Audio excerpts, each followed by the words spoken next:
David Foster Wallace knew all the way back in the 1990s that writers were way too self-absorbed. And today we are going to hear Wallace speak at length on the number one weakness of modern writers. And my name is Ian, and here on Write Conscious, we cover everything related to David Foster Wallace. If you look at the playlist down below, you will find over 80 videos on Wallace's books, his life, and his writing philosophy. And that playlist grows every single week. But enough for me, everyone. Let us now hear from Wallace. The key to writing is learning to differentiate private interest from public entertainment. One aid is you're supposed to get less self-interested as you age, but I think I am more self-absorbed at 34 than 23 because if it's interesting to me, I automatically imagine it's interesting to you. I could spend a half hour telling you about my trip to the store, but that might not be as interesting to you as it is to me. And at the core level, all of us get this. We all have had or have right now that person in our life that over-explains everything, that drones on about a certain aspect of their life like it's a thriller movie. But as your writing skills go up, most of the time your awareness of this concept starts to fade. And what's odd about the modern era we live in with digital technology is that I don't think that Wallace's statement about us becoming more or less interested is true because of the echo chambers that exist on the internet, because of the multitude of information and the hyper reality that we live in today, you can become obsessed with certain topics. I used to work with a teacher back in Las Vegas who was writing a novel, I should say a war novel about a bunch of guys in World War II in tanks. And this guy knew everything about tanks. He could talk your ear off for an hour about the different type of tanks and how American tanks are better than Russian tanks. And he was a well-adjusted man with a good family. He was a decent writer, but I don't think he could get inside his head that no one gives a shit about tanks. And that the general idea of your novel, the theme that you are trying to push, in actuality doesn't necessarily matter. What really matters in a piece of literature is the unconscious transformations that it's going to create in the reader. And so the stuff that you are interested in, most of the time, is just an interchangeable vessel for the energy that you are putting into the work. And we should also view our work, instead of this artistic beacon of hope for the literary renaissance, as public entertainment, because that's what it is. At the end of the day, one of the best things you can do for your writing career is walking away from any persona that you have as a writer or as an artist and view yourself as an entertainer, because it will make, first and foremost, you talking about your work much easier, but you will also be connected with your audience and understand the interplay you're supposed to have with your audience, because many of the GOATs that we all know have an innate ability to be able to understand the universal symptoms, to be able to connect to the collective unconscious. Most of us don't necessarily have that. And so if you don't have that, the only way you can get that is by experiencing the world, by interacting with your audience and viewing yourself as a form of public entertainment. Because yes, there were narcissistic and hard-charging artists in the past who will tell you that, oh, just focus on yourself, write what you want.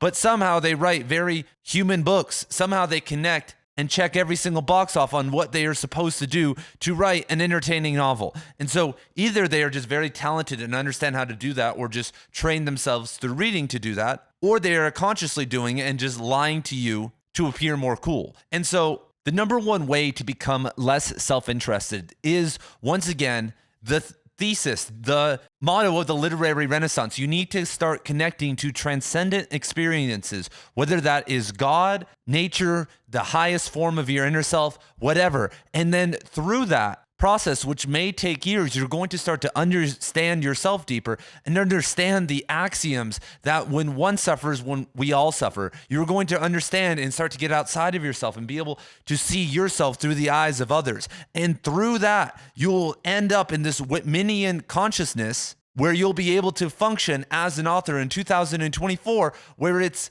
a war zone. I hear people tell me all the time over in my free writing school that they have lost all hope because they can't even get their best friend to read their short story. They can't get their wife to read their 1,000 word piece of flash fiction. So how the hell are they going to convince 10,000 people to read their stuff? And this may sound crazy, but you need to embody an energy. You need to become something larger than yourself. Your work, your persona, everything that you are doing needs to become a movement. And it doesn't start with fucking tanks. It doesn't start with your little petty interests. I would love you guys to write a novel about my little interests. I've tried to do it before. My yoga channel is called Yogadelic.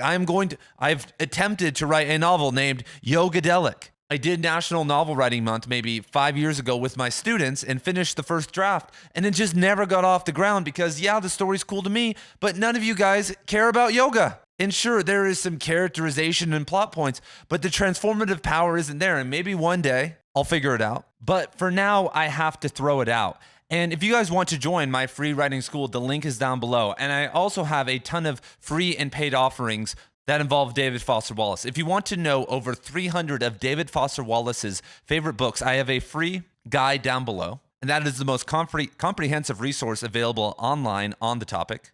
And I also host a David Foster Wallace course where we are about halfway through Infinite Jest. And I have about 15 hours of other content related to David Foster Wallace outside of Infinite Jest over on my Substack. Plus, you get access to my writing, the book club, which just finished Infinite Jest, and a ton of other cool stuff. I would love to see you over there. We are probably going to reread Infinite Jest again as a group sometime in 2025. But continuing forward, I also think the transcendent experience is necessary because it will give you the ideas that are important. Because you may be like right now, oh my God, I've been writing this novel and maybe it doesn't fit into the category of transformative or any of those things. And I would recommend if you are writing something right now and it feels dead to you, or it's maybe not checking the boxes that I talk about or other authors talk about all the time, or the box of what you know you can do, then I would just release it for free, serialize it on Substack or wherever, and you'll be fine. And you'll get some interest in it and interest in your further writing. But a weird oxymoron exists with all this because I preach about all the time that the literary renaissance is 50,000 authors dominating their field. For instance, I'm doing desert poetry. What are you doing? And you don't have to stick in that forever, but if you leave a nice legacy in that literary space and 50,000 people do it, then in 5 years we could have a total rebirth in literature. But a lot of people think that the thing that they should be covering is what they are most interested in. That, for instance, if you are into tanks, then you could be the guy in the tank niche. But if you are experiencing life, if you are tapping into art and finding awareness within your soul, then you will tap into your divine purpose, which most of the time is not what your ego wants, is not what is going to lead you to fame and money. Because when you look at many cultures, including Christian culture, there is a process to attaining visions. And most of the time, it's by stripping away the ego and then objectively reassuring yourself that you are onto something. You know, in many pagan cultures, you'll go out and not eat or drink water for multiple days. And I know someone who did an ayahuasca ceremony, a sweat lodge ceremony, then went out into the woods for 5 days and didn't eat or drink, and then came back and did another sweat lodge and another ayahuasca ceremony. And that is very extreme. But they said, screw the ayahuasca ceremony or the sweat lodge. Out there on day 4 of not eating and drinking, their thoughts started to slow down and they started to feel things and see visions about what they should be doing in life that their ego would never allow. They had to get through all these defense mechanisms by doing drugs and sweat lodges and sitting out there for 4 days in the middle of the woods with no stimulation to be able to just start to touch what they should be doing. And so most of the time, your actual interest, your actual purpose is much bigger than yourself, and you don't even know it yet. If you would have asked me before I found desert poetry and kind of got on this riff, I would have told you I'm gonna write these psychedelic, crazy novels. I'm gonna be better than David Foster Wallace, yada yada yada. And the universe kicked my ass when it came to doing all of that. And this is something I'm very passionate about, and I'm gonna make a free course on this eventually over my writing school. But just vision questing and really trying to find out what you are here to do as an artist, because I do feel that it's deeper than just your own self-interest, that there actually is a predetermined, yeah, we're going crazy here. The logic bros can get the fuck out. There is a predetermined artistic path that you were meant for. And maybe it isn't going to be easy. Maybe it's going to be really hard. But in the long run, you can change the world and be a part of the literary renaissance if you do that. And what's crazy is that I use the 50,000 number because I assume that most people are just going to fall into private interests and only care about that and never seek out the transcendent. But to actually create a rebirth and a revival, if we had 5,000 people who transcended the ego, transcended logic, and really found out what they were supposed to be writing about, the themes and the ideas that were much deeper and encoded into the simulation. Yeah, we're going full schizo here. That is worth 500,000 people writing about their own private interests. And so there are objective ways I will talk about another time on how to find this, on how to discover this, and how to think about this. But it all starts with awareness and slowing down and viewing yourself as an artist, as a vessel for the people, for the future, not just for what you want to tell everyone. And so thank you guys for being here as always. I love each and every one of you, and I will see all of you very soon in the next video.